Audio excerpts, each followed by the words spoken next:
Again, I have to say, life comes at you fast, man. Okay? 1 minute you are online cheerleading for this game, Dragon Age the Vilgard, trying to dunk on the chuds. The game comes out, and you put out this tweet.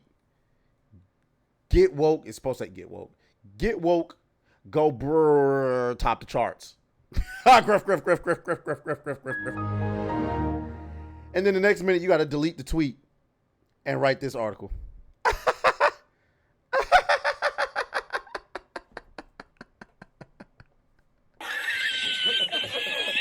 You had to delete the tweet. And now you're embarrassed. And now you are embarrassed. Now, before I even move on, you know what I'm saying, with this video, while I'm thinking about it, Jason Schreier has got to get the clown horn for this video. Jason Schreier, in my opinion, while this doesn't have any merit on his work, his ideology makes him the biggest clown. Well, no, I'm sorry. One of the biggest clowns in games journalism.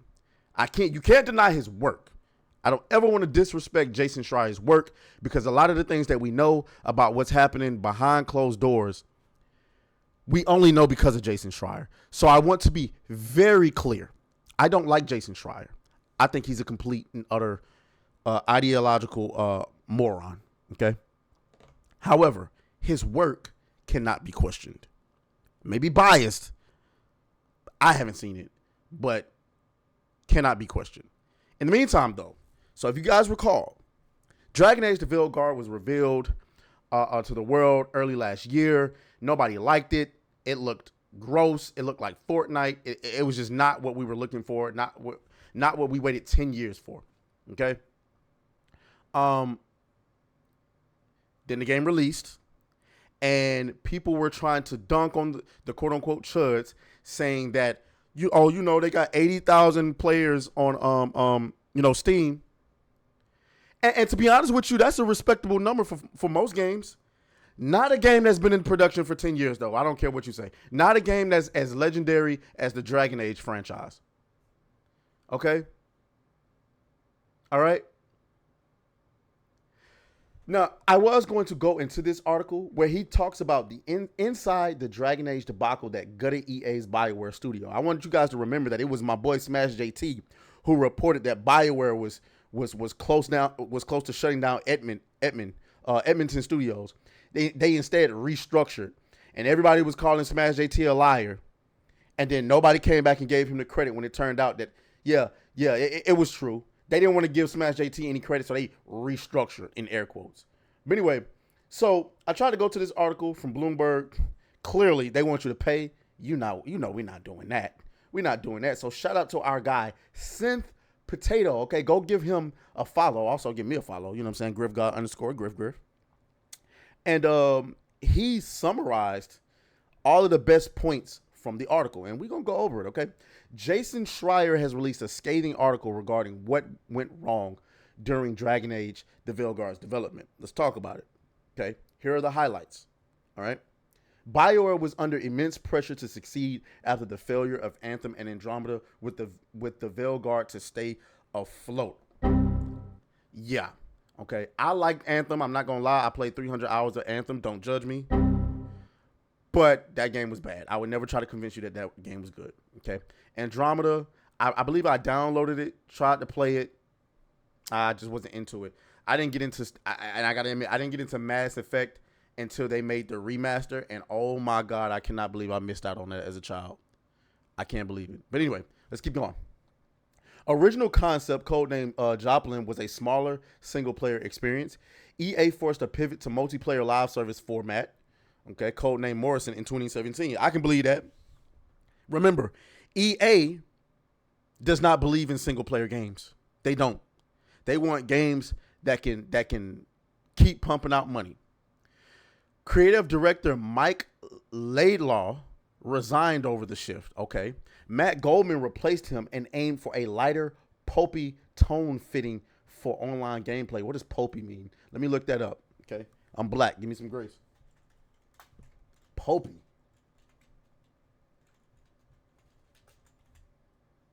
resembling or consisting of pulp mushy? Huh?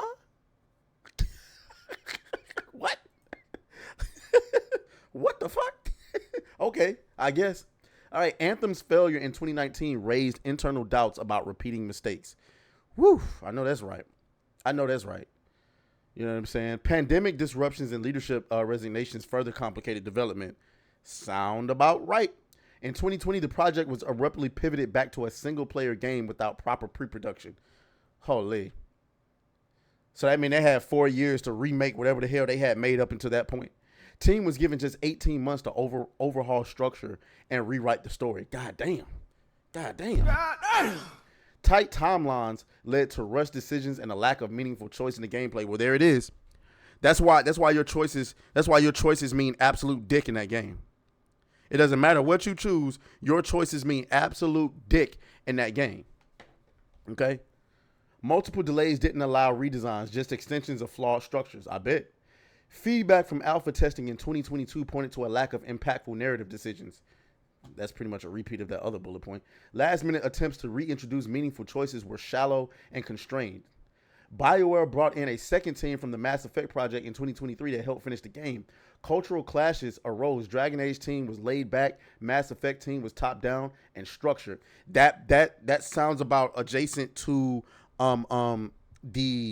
the article that Paul Tassi put out when he basically said the Mass Effect team and the Dragon Age team are basically beefing with one another.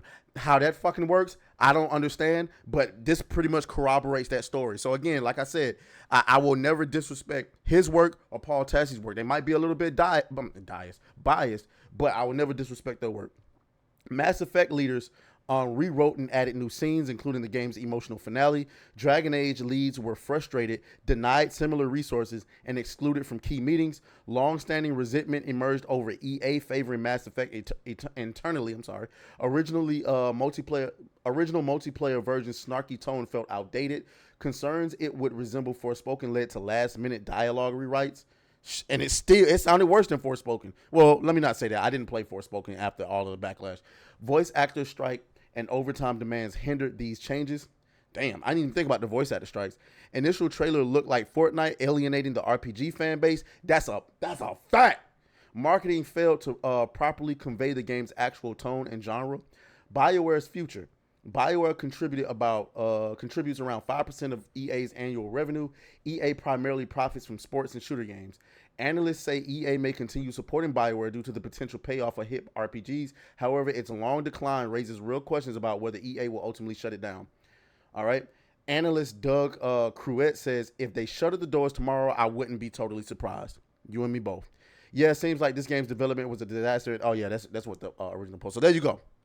All right. About the Fortnite thing. I'm not surprised by that at all.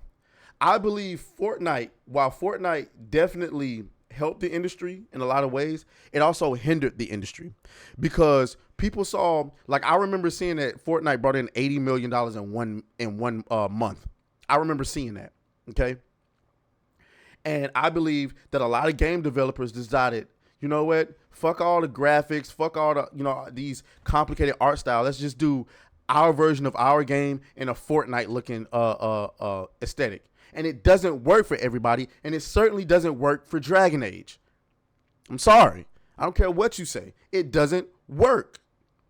In addition, okay, the Mass Effect team coming in probably thinking that they're better than Dragon Age, which, if it's true that they're a lot more structured and less laid back, I could see that probably being the case. And it was just a mashup of a bunch of nonsense. Holy. I'm not surprised by any of this. Ultimately, what I want to know is, for all of the people that kept saying, oh, gamers are just waiting for games to fail nowadays. How is it that gamers are wrong for taunting these people for failing? And like we hoping for them to fail, but you go behind closed doors and find out these niggas knew it was going to fail. They know everything that was wrong with the game. Except I noticed they didn't mention any of the political stuff, but that's neither here nor there. They probably alluded to it in some of the narrative choices, the dialogue choices. But I don't know. Somebody go back and read the actual article to see if there was anything missed here. What do y'all think? Are they going to close BioWare? I'm going to be honest with you. I think so. Unless Mass Effect is going to be a huge hit, yeah, they're going to close BioWare. So get ready. I think we're gonna wind up losing Bungie, Legendary Studio, and I think we're gonna wind up losing BioWare, Legendary Studio. Get ready, gamers. It is what it is. I hope you take this time right now in this period where AA games are winning.